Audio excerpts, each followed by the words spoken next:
And if you're just tuning in, wondering what's going on and where's your regular programming, and you may be wondering what's in the world is happening at News Channel 3, well, this has been the scene of a bomb scare, a bomb threat over 2 hours now.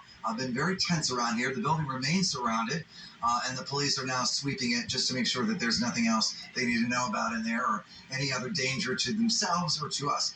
Now, Jess was mentioning the schools nearby. We're at Maple and Crosstown and South Westage. We've been there before. Nearby Maple Street Middle was not locked down. The Y was not locked down because I think they had him so cornered that it was impossible in a cinder block building of our size and on this property that it could be a direct threat to anybody in the surrounding area. But police are still saying avoid the area even now. That's right. The entire street is still blocked off.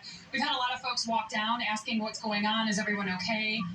Which has been great. You know, people have dropped off water and, you know, whatever they can do to try to, you know, help the situation here. But if you can see behind us, all the employees have kind of lined up. Oh, they've since moved out of the way. But really for the next hour or so, we're just going to be live here, and we're going to be telling you information in real time. We're not allowed back into the building right now.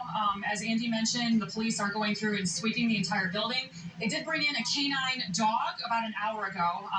We saw the dog walk out, and, you know, they were petting the dog and just saying good boy and all that great stuff. And, you know, just seeing police in action.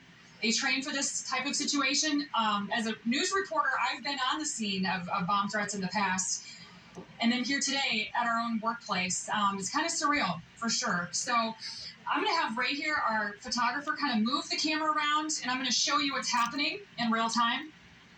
Right now, the police officers are walking into our main lobby area. And so I think what they're doing is kind of just looking to see, you know, what's been left behind, if anything. We were told initially that he had some sort of a backpack on him when he threatened. I still can't believe the TV station we watch a lot of. He also said too he was not afraid. See, look at that. When he walked out of the building, 3CW. The police officers, it did not look like he was carrying anything with him. It appeared that he had a cast or something on his arm. But as far as I know, I didn't see him carrying anything with him. So at this point, we do not know if he had a weapon, an explosive device, or anything. That has hurt your station. At this point. Right now, a piece of robotic equipment is moving across the street. Ray, can you see that right there? So you see it through the gate. Oh, the bomb bot. I've seen it before. They're sending in a robot through. It's trying to jump the curb right there.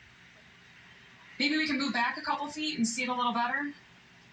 From this angle, but it kind of just rolled up to the curb. We did see a smaller robot go in an hour ago. Oh, there it goes. I'm pre-recording this. And it's actually rolling into the front, and they're walking out right now. So I'm just assuming with a piece of equipment like this is going to kind of maybe sweep the inside and detect if there's anything that's been left behind. It may have a camera on it to see places that we can't. They just sent a smaller robot closer to the door so that they could actually see the suspect inside the building without having to come close to that glass door. That's a bomb bot right there. But the way our News Channel 3 lobby is set up, we have kind of an exterior glass door area and then an interior lobby, and the door locks. And so when George, our engineer, went to go talk to him initially, he had opened the door up a crack. And that's when we're told that the suspect kind of like shoved him and was trying to make his way into the building.